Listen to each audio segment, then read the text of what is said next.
Olá, que bom que você está aqui. Este é o podcast de histórias do Reddit. Relaxe, você está seguro aqui. Aqui está nossa primeira história.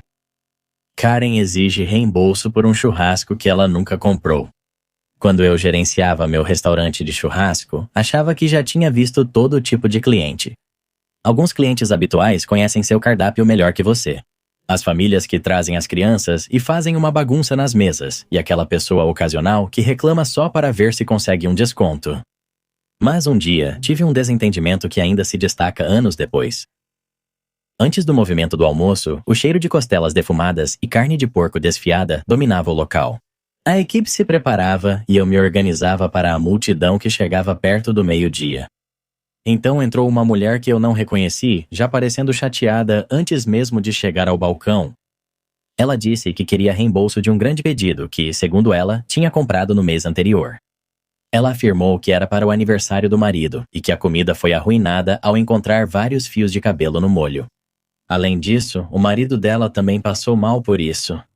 Ela começou a contar essa história rapidamente, em voz alta o suficiente para que as pessoas que já estavam na fila começassem a olhar. Perguntei com calma se ela tinha o recibo. Ela disse que pagou em dinheiro. Pedi a sacola ou qualquer um dos recipientes de comida para que eu pudesse ver do que ela estava falando. Ela disse que não tinha eles. Pedi qualquer coisa que mostrasse que ela tinha comprado da gente. Ela não tinha nada. Ela então passou a falar mais alto. Ela disse que era uma cliente frequente, que comia aqui o tempo todo e que se eu não desse o reembolso, ela deixaria avaliações horríveis na internet. Ela agiu como se me fizesse um favor por não ter divulgado meu nome na internet. Já trabalhei tempo suficiente em alimentação para perceber esse padrão. Sem recibo, sem sobras, pagou em dinheiro e uma grande história dramática. Isso geralmente indica que alguém quer uma refeição grátis. Mesmo assim, queria ser justo. Nós guardávamos bilhetes de papel para cada pedido e eu sempre os mantinha por cerca de um mês, caso alguém tivesse algum problema. Enquanto ela bufava e resmungava no balcão, procurei na pilha. Não achei nada que combinasse com a descrição dela e também não lembrava do rosto. Algo naquela situação não me parecia certo, mas continuei ouvindo. Ela voltou a mencionar o aniversário do marido, como o dia foi arruinado, e aquilo foi constrangedor para ela. Foi então que percebi, ela citou o aniversário do marido e lembrei exatamente da data. Perguntei casualmente para ela quando esse suposto jantar de aniversário tinha acontecido. Ela me deu a data sem hesitar, talvez achando que isso tornava sua história mais convincente. Só que tinha um pequeno problema. Naquela data, meu restaurante nem estava aberto. Ficamos fechados por dias devido a um incêndio na cozinha. Não houve nenhum pedido, nenhuma comida, nem clientes, nada. A ficha caiu na hora, e eu não consegui evitar. Eu ri. Não foi uma risada maldosa, e sim aquele riso que surge quando alguém cai na própria armadilha. Falei para ela que não pôde pegar a comida porque ficamos fechados a semana toda. Ela tentou argumentar, insistiu que estava lembrando certo, disse que talvez eu tivesse errado as datas. Mas naquele ponto já estava óbvio. Balancei a cabeça e disse, não, você não pegou, estávamos fechados, não pegou sua comida aqui. O teatro dela desmoronou ali mesmo. Ela olhou ao redor, de repente percebendo as pessoas olhando, e sem dizer mais nada, virou-se e saiu. Sem pedir desculpas, sem voltar atrás. Simplesmente saiu de fininho pela porta. Ao sair, gritei para ela ter um bom dia. E essa foi a última vez que eu a vi. Há um tipo de golpista que faz isso em várias lojas só para ganhar dinheiro fácil. Quanto maior a confusão, mais provável que recebam dinheiro para sair. Em lojas de rede, é comum eles mencionarem alguma pessoa fictícia da matriz dizendo que autorizou, e então eles vão ficando cada vez mais irritados. Uma cliente me disse que ia me dar uma avaliação ruim por causa do meu fracasso. Eu disse, ótimo, você vai contar para as pessoas que nós não damos reembolso quando não é merecido? Isso é incrivelmente útil. Já tentei dizer isso às pessoas, mas é bom ter confirmação de uma terceira pessoa. Imagina tentar dar um golpe para conseguir reembolso de um lugar que estava literalmente fechado. Isso não é só uma mentira ruim, já está além de qualquer salvação. A história dela virou fumaça junto com o incêndio na cozinha. Servido frio com uma dose de constrangimento. Foi revelado que meu pai tem outra família secreta e agora tem confusão. Durante a maior parte da minha vida, achei que entendia minha família.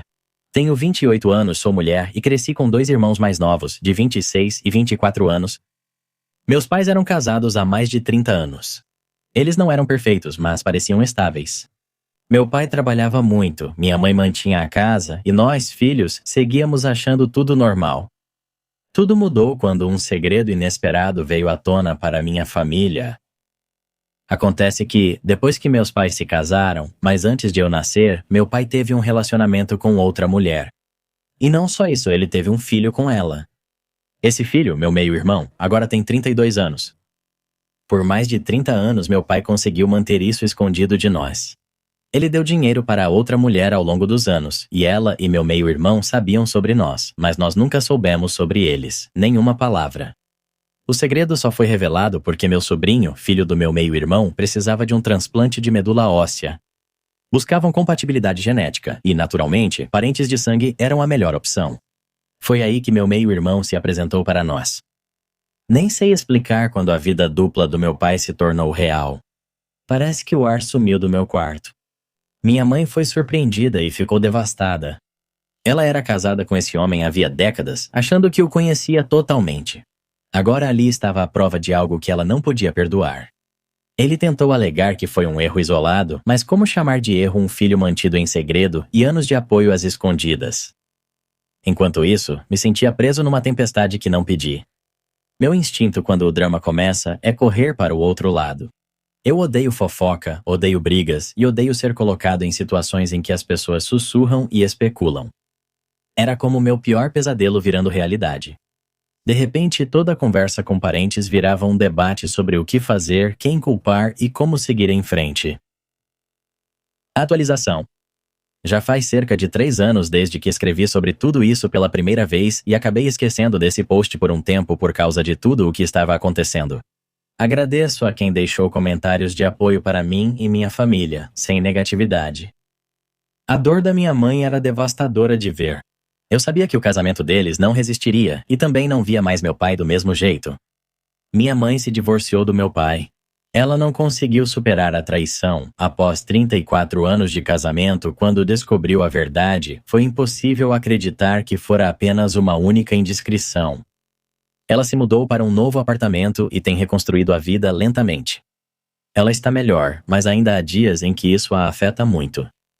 Após tanto tempo juntos, adaptar-se à solidão não tem sido fácil, mas ela lida com uma força que admiro. Quanto a mim, meu relacionamento com meu pai está destruído. Não confio mais nele e não vejo como reconstruir o que tínhamos. Meus irmãos sentem o mesmo. O homem que pensávamos conhecer não era quem viveu conosco todos esses anos. Agora sobre meu sobrinho. No início não éramos compatíveis. Meus irmãos, meu tio, meus primos, todos nós fizemos o teste, mas não deu certo. Eu não era elegível porque já tive câncer no passado, senão eu também teria me voluntariado. Parecia que não havia esperança. Então algo incrível aconteceu. A namorada do meu primo, que nem é parente genética, acabou sendo compatível. Ela não hesitou, concordou com o transplante e, graças a ela, meu sobrinho teve uma nova chance. Ainda parece um milagre que alguém sem nenhum laço de sangue tenha sido quem o salvou. Ele está bem agora, e para nós, esse é o resultado mais importante de toda essa confusão. Também conhecemos melhor meu meio-irmão, sua esposa e filho. Apesar de como chegou, sou grato por tê-los. O mais chocante é como ele tinha pouco contato com meu pai. Durante toda a vida, ele viu meu pai 2 vezes. Uma vez na universidade e outra quando contou ao meu pai que seu filho precisava de transplante. As 2 reuniões juntas somaram menos de 30 minutos, só isso. Meu pai nunca o criou, só deu algum dinheiro às vezes, e ao saber que o neto estava doente, tentou intimidar meu meio-irmão para que se afastasse.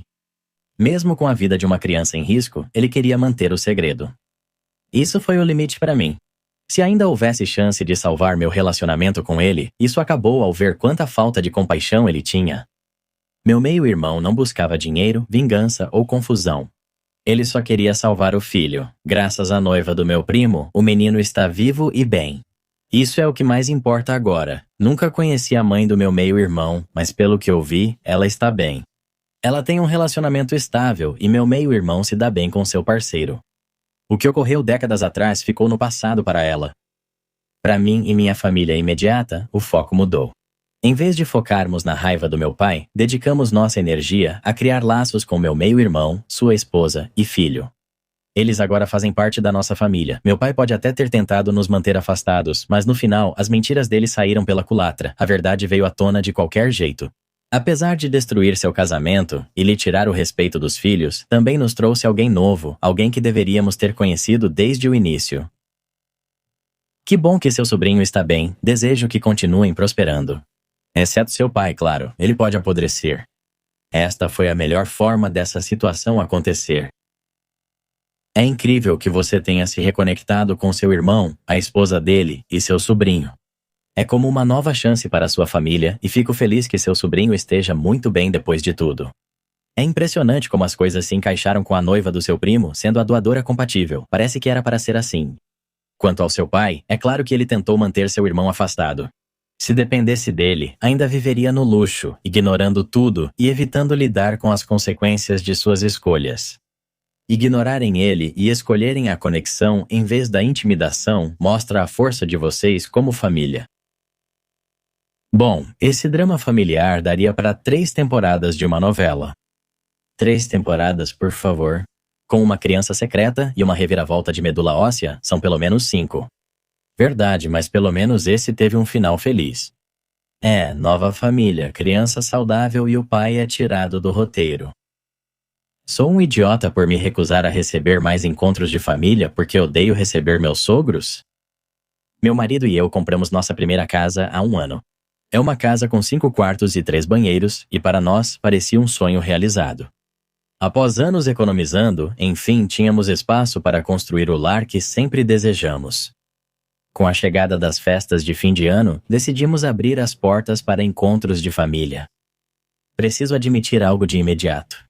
Nunca fui muito de receber pessoas, não cresci em uma família que recebia visitas o tempo todo. Meus pais recebiam pessoas de vez em quando, mas não era nada parecido com o que eu estava prestes a experimentar. Ao pensar em receber pessoas, imaginava uma noite aconchegante com a família, comida na mesa e todos indo embora em um horário razoável. Não foi isso que aconteceu. Do meu ponto de vista, tudo aquilo foi um caos. Na primeira vez que eles vieram, foi como uma debandada pela porta da frente. As crianças correram antes que eu cumprimentasse os pais delas. Eles corriam pelas escadas, gritavam alto, batiam portas, puxavam decorações e pegavam coisas que não eram deles. Em um momento, encontrei 2 deles brincando com uma tigela decorativa cheia de bolinhas de gude de vidro que eu guardo em uma prateleira. Ao pedir a intervenção dos pais, eles só deram de ombros e disseram, eles estão bem. Fiquei atônita. Meus pais jamais permitiriam que eu ficasse correndo feito louco na casa de alguém. Esperava-se que sentássemos educadamente, comêssemos o que fosse servido e limpássemos depois de nós mesmos. Mas lá estava eu, na minha casa nova, vendo ela ser destruída enquanto os adultos apenas assistiam como se fosse normal. Não foram só as crianças, os adultos não trouxeram nada para elas e ainda se irritaram comigo por eu não ter brinquedos ou jogos prontos, como se fosse minha obrigação entreter todas as crianças além de cozinhar e servir. Eles também apareceram com o cachorro deles sem avisar e deixaram ele pular no sofá como se morasse ali. O cachorro soltou pelo em todos os móveis e babou nas almofadas. Precisei lavar tudo no dia seguinte. As boas maneiras foram completamente esquecidas. Eles afastaram as cadeiras da mesa e balcões, andaram de sapato pela casa mesmo após meu pedido e deixaram pratos, guardanapos e copos plásticos espalhados. Alguns até amassaram o lixo e deixaram no chão. Entrava em um cômodo e via latas de refrigerante pela metade espalhadas, muitas com só um gole tomado antes de serem largadas. Era desperdício e bagunça. Até pequenas coisas despercebidas pelos outros me irritavam. Abriram um novo rolo de papel higiênico no banheiro, mesmo com o antigo ainda mais da metade cheio. Alguém abriu meu armário de remédios, achei invasivo. Não quero nem saber o que procuravam. O pior foi que quase ninguém se ofereceu para ajudar. Das pessoas que passaram por aqui, só uma, a nova namorada do irmão do meu marido, que conhecíamos pela primeira vez, realmente perguntou se podia ajudar. Ela trouxe comida, recolheu pratos e se ofereceu para lavar a louça. Enquanto isso, a família que conheço há anos agiu como se eu fosse empregado deles. No final da noite, eu estava exausto. Eu odiei cada segundo disso. Subi para o andar de cima após todos irem embora e sentei olhando a bagunça, pensando se era isso que chamavam de diversão ao receber convidados. Meu marido sentiu o mesmo. Ele ficou tão chocado quanto eu. Ele viu a família dele pelos meus olhos pela primeira vez e percebeu como eles agiram mal. Quando ele contou isso aos pais depois, a reação deles nos surpreendeu. Eles riram. Eles ignoraram com um simples "é assim mesmo receber convidados", como se fosse normal os convidados agirem como furacões destruindo a casa de outra pessoa.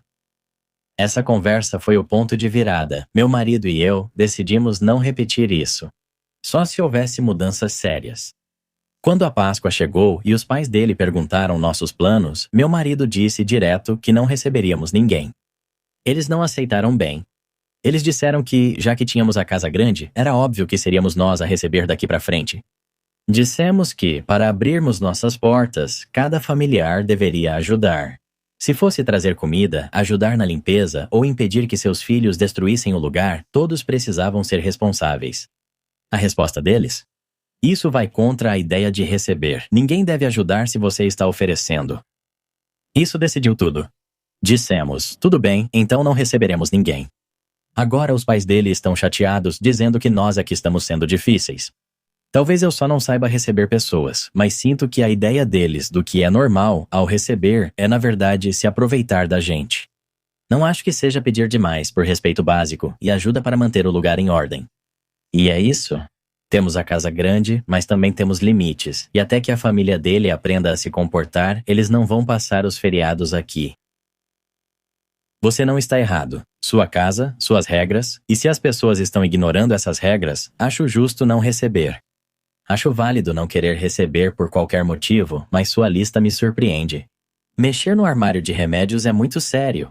Me preocuparia com um viciado que ninguém sabe que é viciado na família. Esse tipo de pessoa faz isso. Algumas situações são simples de resolver. Animais nos móveis, avise que não permite animais se receber visitas. Mas o que realmente me incomoda é essa coisa dos sapatos. Em muitas culturas, é comum não usar sapatos dentro de casa. É algo que se deve esperar e respeitar ao ir à casa de alguém. É um limite tão básico que ignorá-lo é absurdo. O que você obtém ao ignorar essa regra? Só uma sensação mesquinha de controle? Eu lidaria com as cadeiras e a bagunça, mas se desrespeitassem as regras da casa sem motivo, também não convidaria de novo.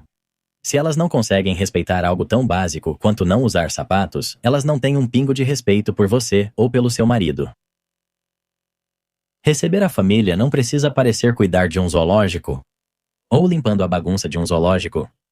Se os convidados ignoram regras simples, não surpreende que o OP feche a porta. Casa grande não garante serviço de empregada grátis. Sogra exagerada não respeita os limites com comida e acaba sendo surpreendida por uma máquina de pum. Quero começar dizendo que eu realmente amo minha sogra. Ela geralmente tem boas intenções e se importa com os netos. Mas ela exagera um pouco nesse papel de "a avó pode fazer o que quiser". Quando pedem para ela respeitar limites, ela sempre ignora repetindo a mesma frase. "Eu sou a avó, tipo posso fazer o que eu quiser". Para ela, isso se manifesta principalmente na comida. Ela tem uma cozinha repleta de doces e lanches. A despensa dela parece um mundo mágico de açúcar. Ela mantém gavetas de biscoitos cheias, potes de doces acessíveis às crianças e sorvete no congelador como estoque de emergência. O lema dela parece ser: se as crianças querem, elas têm. A questão é que os pais, eu, minha esposa e os irmãos dela não concordam com essa abordagem. Já pedimos a ela inúmeras vezes para pegar leve, respeitar nossas regras e não distribuir açúcar o tempo todo. Ela acena educadamente com a cabeça, sorri e faz do mesmo jeito. Certa vez, vi ela dar um bolo inteiro tipo Angel Food Cake ao meu sobrinho de 8 anos. Não foi uma fatia, e sim o bolo todo. Ela riu e disse que queria ver o que ele faria. Bem, o que ele fez foi comer tudo, o bolo inteiro, e depois passou mal. O que seria um momento fofo de vovó virou uma noite de dor de barriga e arrependimento. Aí, num fim de semana em que ficamos na casa dela, meu filho, de 3 anos e meio, já sabe que a vovó dará tudo o que ele pedir. Naquela manhã, no café, ele viu os biscoitos e pediu cookies de chocolate em vez de banana e iogurte. Eu disse não, é claro, e voltei a atenção dele para o café da manhã que eu tinha preparado. Foi aí que minha sogra entrou em cena. Ela deu os cookies para ele mesmo assim, bem na minha frente. Eu disse o mais calmo possível. Agradeço se não der cookies ao meu filho antes das 8h30. Ela apenas sorriu e disse, deixa ele aproveitar um pouco. Essa é a frase dela. A desculpa dela para ignorar as regras e fazer o que quiser. Mordi minha língua. Eu não queria brigar logo de manhã, mas isso ficou comigo. O desdém, o total desrespeito pelos limites. Eu sabia que não ia mudá-la, mas comecei a pensar em como lidar com isso. Mais tarde, minha esposa e eu fazíamos compras em uma lojinha de cidade litorânea que vendia de tudo, de camisetas engraçadas a sinos de vento de golfinho. Os corredores estavam repletos de bugigangas de praia, potes de balas de caramelo de água salgada e chaveiros desnecessários. Enquanto eu olhava as coisas, ouvi alguém rir e dizer, quem iria querer um chaveiro que faz barulho de pum? Minha reação imediata foi, eu queria aquilo. Veja, minha sogra absolutamente odeia humor escatológico. Ela acha isso nojento, infantil e indigno dela.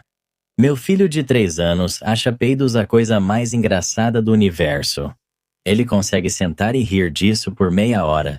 É como entretenimento puro para ele, e foi ali mesmo que percebi que tinha a ideia perfeita. Então comprei o chaveiro de pum.